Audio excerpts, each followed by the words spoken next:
PTV, Telebisyon ng Bayan. Magandang hapon, nagbabalik ang PTV News Break. Dinukot ng mga miyembro ng Abu Sayyaf Group ang isang public school teacher sa Sulu. Kinilalang biktima na si Ibrahim Potong, guro ng Hulo National High School. Ayon kay Joint Task Force Sulu Commander Colonel Cirilito Sowehana, pauwi na ng kanilang bahay sa bayan ng Maimbong si Potong nang dukutin ito ng mga bandido. Nagpapatuloy naman ang operasyon ng militar para sagipin ang bagong bihag ng Abu Sayyaf.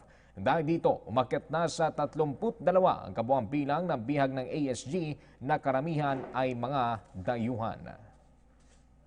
At yan po muna mga pinakamainit na balita sa oras na ito. Manatiling updated gamit ang aming social media sites. I-like lamang po ang aming PTV Facebook page. I-follow kami sa Twitter at PTVPH. Ako po si Ralph Obina. Magandang hapon.